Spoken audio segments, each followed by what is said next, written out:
there, fellow Star Wars fans and bounty hunter enthusiasts. Today we're diving deep into the galaxy far, far away to explore the enigmatic and iconic character, Boba Fett. You know the guy who always wears that cool Mandalorian armor? Yeah, that's him. In this video, we're going to be peeling back the layers of Boba Fett's armor and uncovering the secrets of his anatomy. From the sleek helmet to the jetpack that lets him soar through the skies, we'll take a closer look at the incredible design and functionality of his gear. We'll also talk about Boba's mysterious past, his unique gadgets, and his reputation as one of the most feared bounty hunters in the Star Wars universe. So grab your favorite beverage, get comfy, and let's journey into the fascinating world of Boba Fett's anatomy. If you're a fan of Star Wars or just curious about this legendary character, you're in for a treat. Let's get started. Before we go into our explanation, we have a very small request. If you like our content, please support us by subscribing to our channel. This is a small click for you, but for us it means a lot. Thank you, and let's begin. Nice shot. I was aiming for the other one. Who is Boba Fett? Is he a human or a robot? Alright folks, let's talk about the man, the myth, the Mandalorian legend, Boba Fett. And yes, he was indeed a human man and not a robot, although he's got a pretty strange backstory. So, Boba Fett wasn't just your regular old bounty hunter. He was a clone of another famous bounty hunter, Jango Fett. They used to call him Alpha before he got his new badass name. Now, the story goes, Sifo Dyas had some creepy premonitions about darkness spreading across the galaxy. To fight this evil, he made a deal with some cloners on Kamino to whip up a massive clone army for the Republic. And guess who they used as the genetic blueprint? You got it, our man, Jango Fett. But Jango wasn't just doing it out of the goodness of his heart. He struck a deal to get one unaltered clone for himself, which he named Boba. Raised as a son, not just a clone, he was given some extra freedom and not treated like a soldier in training like the others. Boba learned the ropes of bounty hunting from his old man and even got himself his sweet Mandalorian armor to look the part. Jango was one of the baddest bounty hunters in the galaxy, and Boba decided to follow in his footsteps. So this kid grew up with top-notch combat skills and turned into one of the most feared bounty hunters the galaxy has ever seen. Talk about keeping it in the family.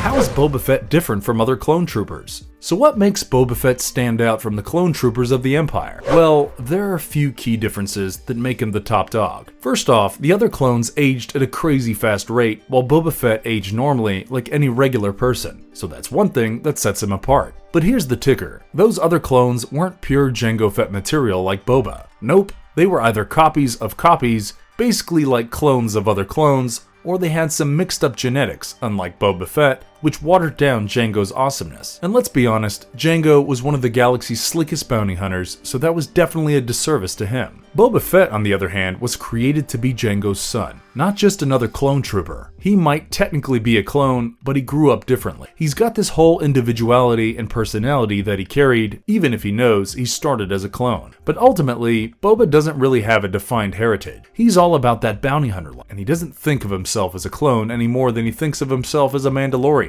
At the end of the day, he's just a regular guy trying to follow in his old man's footsteps and make his way through the galaxy far, far away.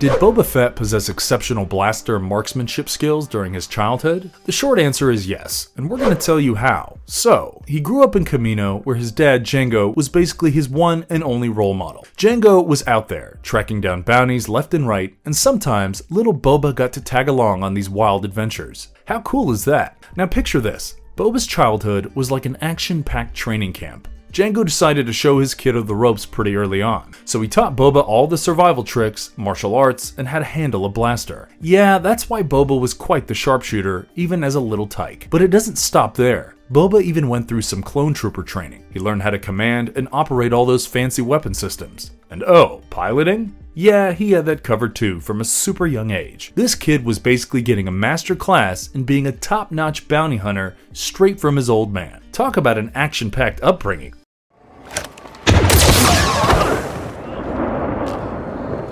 Is Boba Fett's survival dependent on his iconic armor? How does he get his armor? Not really, but it sure helped him stay alive during his deadly missions. His armor, it wasn't your everyday swanky outfit. This thing was the real deal. Custom-made Mandalorian gear crafted from Beskar, which is like the fancy pants metal of the galaxy. It wasn't just your run-of-the-mill armor, it was loaded with excellent features. First off, you'd see this digital life support system display on his left chest plate, giving off a futuristic vibe. The whole outfit was decked out in incredible orange details, like his knee and shoulder pads. The left shoulder pad had that sweet Mandalorian skull logo, and the right chest plate had its own sigil, making it a real fashion statement. Now, the armor was more than just for show. It had van braces with retractable wrist blades, basically arm-mounted blades for some close combat action. And let's not forget that iconic Z6 jetpack for those gravity-defying getaways. But what made this armor super special was all the hidden weapons and gadgets that Boba had in there. It was like a Swiss Army knife on steroids. With this gear, he could go toe-to-toe with Jedi-wielding lightsabers and their force-powered. Talk about being ready for anything. Oh, and that chain code inside the armor? It was like the ID tag of the Fett family, marking the armor as theirs. Initially, it was Jango Fett's gear, but he met his end while rocking that suit, so it naturally passed down to Boba, who proudly continued the legacy as a legendary bounty hunter. And there you have it. The armor was more than just protective gear. It was Boba Fett's signature look and a symbol of his fearsome reputation in the galaxy. This armor wasn't just for show, it was his very own fashion statement.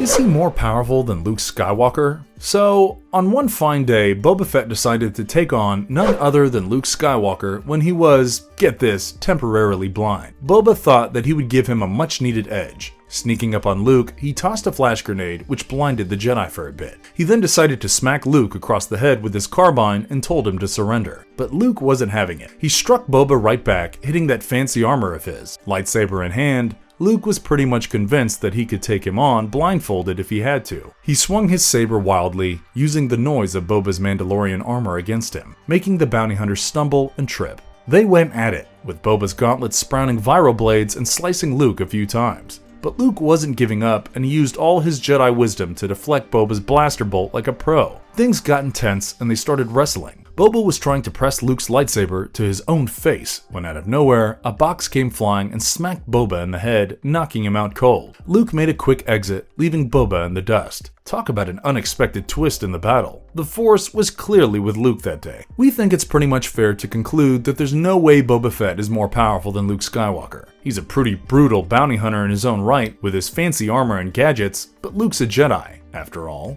Lightsabers in the Force, that's a whole different league. In that showdown, sure, Boba gave it his all, but Luke was basically blind, and he still managed to hold his own. Plus, Luke's got the whole lot of Jedi training and Force powers on his side. Boba's acquired some pretty nifty skills, but Luke's got the Force. So it's like comparing apples to lightsabers, really. Luke Skywalker is definitely more powerful if you ask us. What do you think?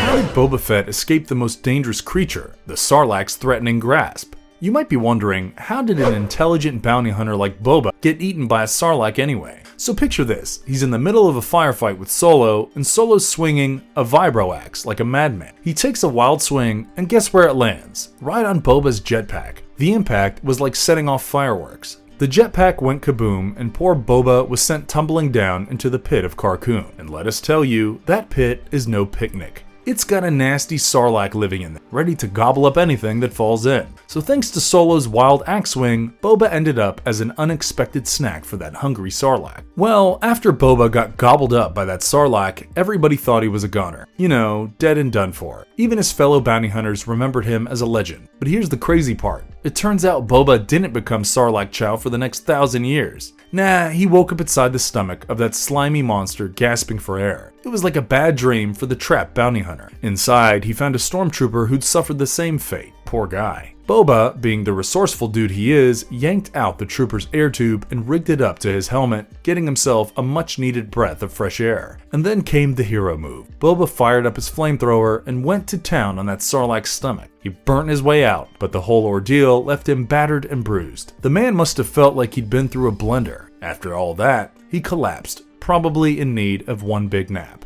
But hey, you can't keep Boba Fett down that easily. And just when you think Boba Fett's out of the Sarlac's stomach, he runs into a bunch of trouble. So here's the deal. After escaping that belly of doom, he got picked up by a bunch of Jawas. But these little guys weren't there to lend a helping hand. Nope, they were after his precious armor. Boba tried to put up a fight, but those Jawas were no pushovers. They knocked him out cold and went to town on his gear. Poor guy had to watch as they stripped his iconic Mandalorian armor away. That's gotta hurt. But the bad luck train didn't stop there. After getting knocked around by the Jawas, Boba ended up stuck in the middle of a raging sandstorm, and that's when a tribe of Tusken Raiders showed up and took him as their prisoner. Now, picture this. He had to trek for miles, chained up and being dragged by these Tuskens. The dude was injured, dehydrated, and seriously wiped out. It's no wonder he eventually collapsed in the desert, getting dragged against the scorching sand. Talk about a tough break for the galaxy's most famous bounty hunter.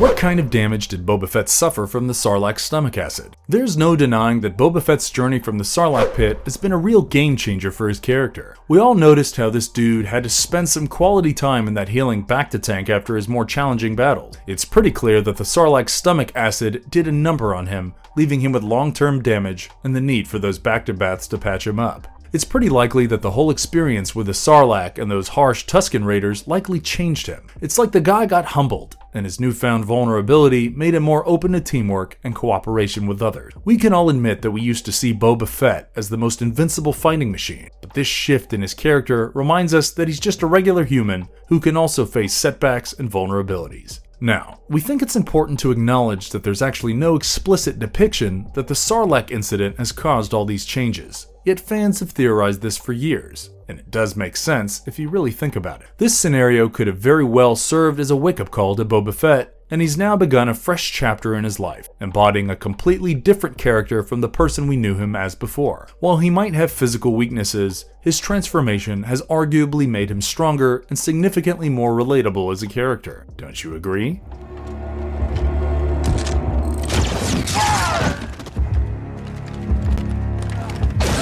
Is Boba Fett truly a Mandalorian?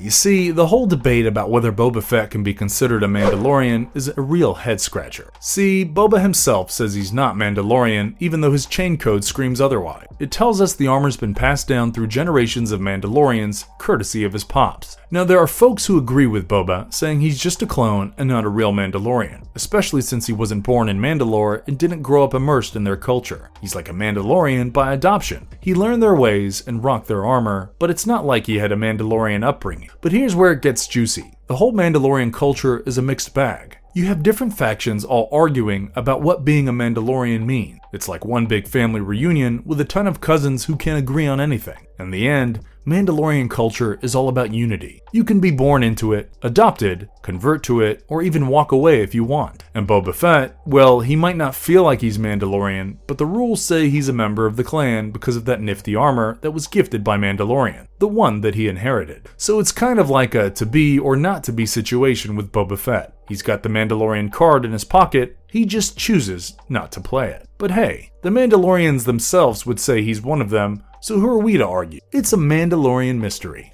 Does he have any love interest? Can he reproduce? You know what's interesting about Boba Fett? He's not really into the whole romance thing. It's like he sees emotions and attachments as insignificant and unnecessary liabilities in his line of work. So in the current canon, he's never shown to have any love interests. Now, in the Legends stories, he did have a bit of a love life, sort of. There was this lady named Sintas Vel, a Kefar bounty hunter. They crossed paths, fell in love, and even tied the knot when Sintas was just 18. They lived together on Concord Dawn for a few years and even had a daughter. But here's where it gets bumpy. They ended up divorcing, and Sintas was left to care for their daughter all by herself. It's like a classic tale of love gone wrong. So Boba Fett, as cool and mysterious as he is, doesn't seem to have a whole lot of love stories in his book. He's just all about the bounty hunting, it seems. Now, Aelin Vel, their daughter, went through some really tough times as a kid. Her dad, Boba Fett, went on to bail on her and her mom when she was just a baby. And then, when she hit 16, her mom disappeared, leaving her all alone in the galaxy. But Aelin didn't just sit around feeling sorry for herself. Nah, she decided to follow in her old man's footsteps and became a super successful bounty hunter,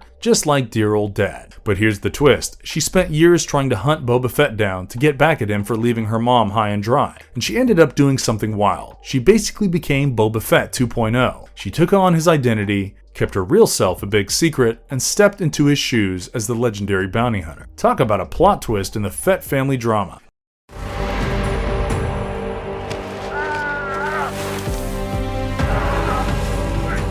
Is he immortal? In some alternate storylines, Boba Fett meets his end in rather dramatic ways, like in that Infinity's version of The Force Unleashed where Starkiller uses the Force to send a missile right back at Boba, and boom, it's game over for the bounty hunter. And then there's another humorous take in the Jedi Doth Return where it's as straightforward as it gets. It is simply stated that Boba Fett falls into a pit and dies. But here's the thing, these dramatic deaths are all in the non-canonical alternate reality realm. You gotta love these non-canonical adventures in the Star Wars universe. In the official Star Wars canon, Boba Fett's still very much kicking and hasn't met his maker. So while it's fun to explore different what-if scenarios, in the canonical Star Wars world, Boba Fett's survival streak remains unbroken.